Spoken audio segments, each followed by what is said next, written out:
One improved feature in OpenFleet is the ability to find a lift, and now with the ability to share the entire cost of the journey between the driver and the passenger, as well as having that charged back to their cost centres and shared according to the organisation's policies. Firstly, to find a lift, we just click the Find a Lift button, and that brings up the Find a Lift screen. We'll just zoom in on that.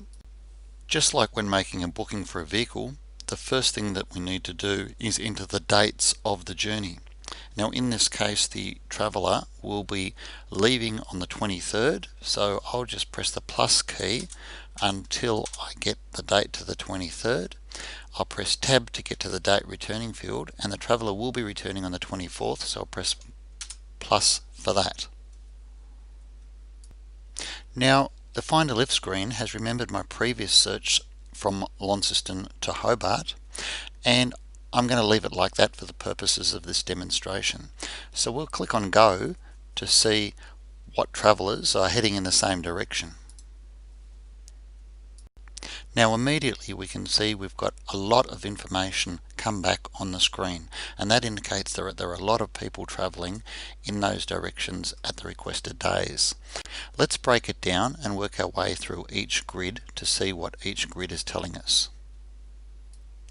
Now the topmost grid is displaying those travellers who are travelling in the same direction on the same days. Remember, this traveller is travelling out one day and returning the next day. We can also see by looking at the departure time that we have a couple of travellers that are travelling out in the morning, 8 AM and 7 AM, and a couple that are travelling out on 5:30, 5 PM. We can also look at the return times. Now it may well be the case that one of those four is travelling at the date and times that the traveller is after, in which case we don't have to look any further. But if that's not the case, we may need to look at getting a lift with a person one way on our outward leg of the journey and get a different lift on the return leg. So if that's the case, we now need to turn our attention to the bottom two grids. First up, the outward journey to Hobart on the 23rd of October. Now the first thing you should notice is that we have quite a number of travellers, and they are leaving at different times. But if we also look in the description, we'll see that they are travelling to Hobart from Launceston, and some are in fact returning to Hobart from Launceston. So that means that they've probably come up on a different day, and on the 23rd they are returning to their place of origin. But that still means it's possible that the traveller can get a lift with them.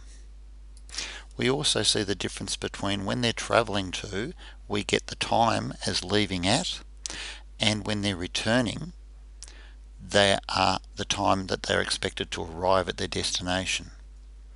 Now at this point it's important to note that all of the times are purely indicative. That is, the system only has the time that the keys for the vehicle will be collected and the times that the vehicle's keys will be returned.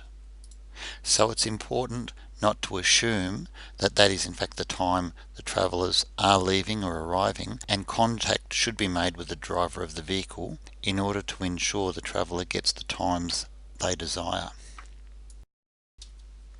And the final grid on the bottom of this form displays those drivers who are taking the return journey to Launceston on the 24th of October.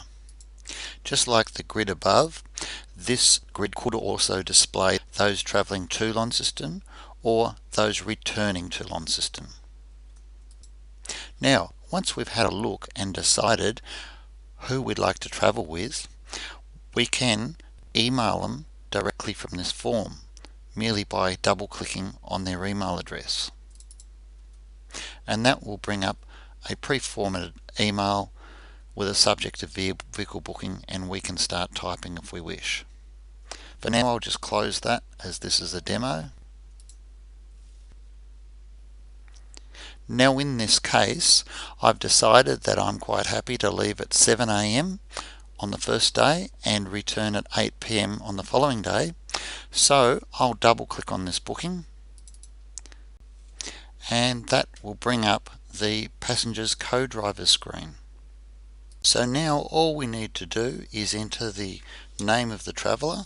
So I'll enter SMI and press tab, and that gives us a list of surnames beginning with SMI. We'll choose Gary Smith. The cost center information is already pre-filled, and all we have to do is click add. And you'll now notice that Gary Smith has been added to the outward journey and to the return journey, and you can also see that the cost for the journey, each leg of the journey, has been split between passenger and driver. Now the other thing that's occurred is that as soon as add was clicked, an email has been sent to the driver that they now have a passenger for the journey. The driver or the passenger may log on to OpenFleet and click cancel to remove the passenger from either or both legs of the journey.